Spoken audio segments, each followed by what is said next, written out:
¿Qué tal, estimados hermanos? Dios les bendiga. Un saludo cordial para cada uno de ustedes. Aquí estamos dispuestos a compartir una nueva reflexión. Hoy quiero que meditemos sobre una importante pregunta que hace el apóstol Pablo, ahí en la carta a los Romanos, en el capítulo 8, verso 31.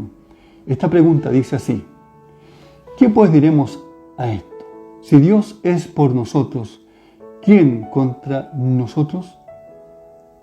El apóstol Pablo en el capítulo 8 hace énfasis, ¿verdad?, acerca de lo que Dios es y ha hecho en favor de su pueblo. En vista a todo lo que Dios ha hecho, ¿habrá alguien que se pueda resistir, oponerse y salir con éxito? Si Dios es por nosotros, ¿quién contra nosotros? El salmista lo expresa de la misma manera, ahí en el Salmo 118, verso 6. Él dice: Jehová está conmigo, no temeré lo que me pueda hacer el hombre. Qué importante es tener la seguridad, la certeza de que Dios está con nosotros. Y eso es lo que el apóstol Pablo afirma: si Dios es por nosotros. ¿Cómo puedo yo saber que Dios es por mí, es por ti? ¿Cuáles son esas garantías? Lo que me asegura que en verdad Dios es por nosotros. Bueno, meditemos sobre eso. Lo primero que quiero decirles es que podemos saber con certeza que Dios es por nosotros porque nos ha dado a su propio Hijo. Dios entregó a su propio Hijo. En el verso 32 dice: el que no escatimó ni a su propio Hijo, sino que lo entregó por todos nosotros, ¿cómo no nos dará también con Él todas las demás cosas? ¿Habrá algo más grande, más valioso, más costoso que dar a su propio Hijo? Dios ya dio, ya entregó lo más grande, podríamos decir, que Él podría haber entregado. Nada supera a este maravilloso don de amor. Dios dio, Dios entregó a su propio Hijo.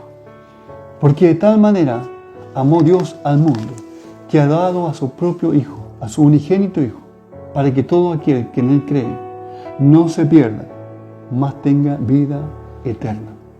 Dios no retuvo a su propio Hijo, el que no escatimó ni a su propio Hijo, sino que lo entregó por todos nosotros. Y cuando Dios dio, cuando Dios entregó, lo entregó para morir, lo entregó para que fuera a la cruz, lo entregó para que ocupara nuestro lugar. Fue por puro amor. Lo entregó, ¿verdad?, para que fuera escarnecido, flagelado, golpeado, escupido, clavado en la cruz, ¿verdad?, atravesado con una espada, y lo hizo por todos nosotros. Ahí en 2 de Corintios, capítulo 5, verso 21, también dice el apóstol Pablo: al que no conoció pecado, por nosotros lo hizo pecado. Cristo, santo, inocente, sin mancha, vivió una vida perfecta. Pero cuando Él fue a la cruz, ocupó tu lugar, ocupó mi lugar. Al que no conoció pecado, por nosotros lo hizo pecado. También el apóstol Pedro, ahí en su primera carta, lo expresa de la siguiente forma: ¿quién llevó él mismo nuestros pecados en su cuerpo sobre el madero, para que nosotros, estando muertos a los pecados, vivamos a la justicia, y por cuya herida fuisteis sanados? El que no escatimó ni a su propio Hijo, sino que lo entregó por todos nosotros, ¿cómo no nos dará también con Él todas las demás cosas? Todas las cosas, todas las otras cosas, todo lo que necesitamos en el tiempo y en la eternidad para esta vida y la que vendrá por delante. ¿Cómo no nos dará también con Él todas las demás cosas? Segunda garantía: Dios nos ha dado su Espíritu. Sabemos que Dios es por nosotros, porque Dios nos ha dado su Espíritu, el Espíritu Santo. Aquí en el capítulo 8 de Romanos se menciona 20 veces la palabra o se hace relación al Espíritu Santo. 20 veces. ¿Por qué Dios nos ha dado a su Espíritu? Ahí en el versículo 9, verso 10 del capítulo 8 dice lo siguiente: mas vosotros no vivís según la carne, sino según el Espíritu, si es que el Espíritu de Dios mora en vosotros. Y si alguno no tiene el Espíritu de Cristo, no es de él. Verso 10 dice: pero si Cristo está en vosotros, el cuerpo en verdad está muerto a causa del pecado, mas el Espíritu vive a causa de la justicia. El Espíritu Santo ha venido a morar en nosotros, en la vida de cada creyente, de cada hijo de Dios. Es lo que también dice ahí Pablo en la carta a los Efesios. Habiendo oído, habiendo creído, fuisteis sellados con el Espíritu Santo de la promesa, que es las arras de vuestra herencia. El Espíritu Santo mora en cada creyente, en cada hijo de Dios. Es el sello, es la señal. Dios lo ha puesto. Todo creyente, todo hijo de Dios tiene el Espíritu Santo. Y dice la Biblia que es las arras, es el anticipo, es la garantía de todo lo que Dios nos ha de entregar. Ya a través del Espíritu Santo tenemos, podríamos decir, un anticipo del cielo, un anticipo de esa vida eterna. Eso es la primera señal del Espíritu Santo morando en la vida de cada creyente. Luego en el verso 11 dice lo siguiente, capítulo 8: y si el Espíritu de aquel que levantó de los muertos a Jesús mora en vosotros, el que levantó de los muertos a Cristo vivificará también vuestros cuerpos mortales por su Espíritu que mora en vosotros. Cristo venció la muerte, Cristo resucitó. Pero dice la palabra de Dios que en la resurrección de Cristo operó un poder, y es el poder del Espíritu Santo. Y nos dice que ese mismo poder está en nosotros. Al tener nosotros el Espíritu Santo, ese mismo Espíritu un día también, ¿verdad?, operará en nuestras vidas, actuará, ¿verdad?, vivificará también estos cuerpos mortales y obrará en nuestra propia resurrección. Qué importante. El hecho de que el Espíritu Santo more en la vida de cada creyente garantiza también nuestra propia resurrección.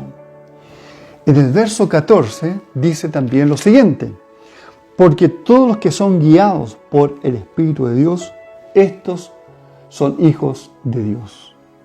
El Espíritu Santo también guía, dirige la vida de cada creyente. Es nuestro guía.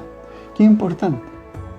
Es en nuestro día a día, en nuestro caminar, en nuestras decisiones, ¿verdad? En todo lo que hacemos, poder tomar buenas decisiones, decisiones correctas, decisiones que agradan a Dios, ¿verdad? Que son de acuerdo a la palabra de Dios. Dios ha puesto en nosotros el Espíritu Santo también para ser nuestro guía. Luego seguimos en el verso 16, dice la palabra de Dios: el Espíritu mismo da testimonio a nuestro espíritu de que somos hijos de Dios. El Espíritu mismo da testimonio a nuestro espíritu de que somos hijos de Dios. El Espíritu Santo da seguridad de que realmente somos del Señor. Él nos asegura. No es que yo quizás soy un hijo de Dios, a lo mejor soy un hijo de Dios. Solamente Dios sabe si soy un hijo de Dios. Si tú tienes el Espíritu Santo, si en verdad eres un hijo de Dios, el Espíritu Santo mora en ti, ese mismo Espíritu, ¿verdad?, te confirma, te da testimonio de que en verdad eres un hijo, una hija de Dios. Y por último, en el versículo 26 dice: y de igual manera, el Espíritu nos ayuda en nuestra debilidad, pues que hemos de pedir como conviene, no lo sabemos, pero el Espíritu mismo intercede por nosotros con gemidos indecibles. El Espíritu Santo también es nuestro ayudador, y si hemos de pedir como conviene, no lo sabemos. Muchas veces no sabemos qué palabras usar, qué palabras expresar. A veces podemos no usar las palabras adecuadas, convenientes, pero el Espíritu Santo hace que esa oración imperfecta llegue a la presencia de Dios en forma perfecta. Y Él tiene un lenguaje único, especial. Se comunica. El Espíritu Santo intercede por nosotros con gemidos indecibles. Nos ayuda en nuestra debilidad, aun cuando estamos orando. Sabemos que Dios es por nosotros, porque nos ha adoptado en su familia y nos ha hecho coherederos con su Hijo. Mire lo que dice verso 14 al 17. Estamos aquí en Romanos capítulo 8. Porque todos los que son guiados por el Espíritu de Dios, estos son hijos de Dios. Pues no habéis recibido el espíritu de esclavitud para estar otra vez en temor, sino que habéis recibido el espíritu de adopción, por el cual clamamos: Abba, Padre. El Espíritu mismo da testimonio a nuestro espíritu de que somos hijos de Dios. Y si hijos, también herederos, herederos de Dios y coherederos con Cristo. Si es que padecemos juntamente con Él, para que juntamente con Él seamos glorificados. Qué importante. Si Dios es por nosotros, Dios nos ha adoptado en su propia familia, nos ha hecho coherederos con su Hijo. Dice la palabra de Dios que ya no estamos bajo un espíritu de esclavitud para estar en temor, sino que bajo un espíritu de adopción. Dios nos ha recibido, Dios nos ha hecho partícipe, Dios nos ha integrado a su propia familia. Somos parte de la familia de Dios, somos hijos de Dios, somos adoptados por Él. Por eso dice la palabra de Dios: clamamos, Abba, Padre. Y esa palabra, Abba, Padre, expresa filiación, expresa pertenencia. Podemos decirle a Él con confianza: Papito, ¿verdad? Esa profunda, hermosa relación. Somos hijos de Dios. Y si somos hijos de Dios, también dice, somos herederos y coherederos con Cristo. Tenemos una herencia, tenemos una patria celestial, tenemos un lugar definitivo donde hemos de estar los que somos miembros de la familia de Dios. Qué hermoso saber que no estamos solos. Qué hermoso es que ante los ojos de Dios no eres un extraño, eres su propio Hijo. Él te ama. Podemos hablar con Él, podemos comunicarnos con Él, podemos entrar a su presencia confiadamente. Muchos recitan de memoria o lo expresan como un rezo la oración del Padre Nuestro y pueden repetir y repetir: Padre nuestro que estás en los cielos. ¿Cuántas veces tú le has dicho a Dios: Padre, Padre? Pero ¿te has preguntado por qué le llamas Padre? ¿Te consideras un hijo de Dios? ¿Eres un hijo o una hija de Dios? ¿Todos son hijos de Dios? Dice la Biblia que para ser hijo de Dios hay una condición. Juan 1:12: mas a todos los que le recibieron, a los que creen en su nombre, les dio potestad, el derecho de ser llamados hijos de Dios. Hay un grupo de personas religiosos a los cuales Jesús les dijo: ustedes son de vuestro padre el diablo. Ahí en Juan 8:44. No todos son hijos de Dios. Los que son hijos de Dios un día tomaron un paso, confesaron a Cristo, se arrepintieron de sus pecados, ¿verdad? A través de la fe, a través del arrepentimiento, pasaron a ser parte de la familia de Dios. Sabemos que Dios es por nosotros, porque nos dio a su Hijo, nos dio su Espíritu Santo, nos ha hecho parte de su familia. Somos hijos de Dios, somos herederos, coherederos con Cristo. Pero también sabemos que Dios es por nosotros debido al propósito declarado de su gracia. Miren, en el versículo 29 al 30 tenemos lo que podríamos llamar los 5 eslabones, que son eslabones inquebrantables, ¿verdad?, de la gracia, de la maravillosa gracia de Dios.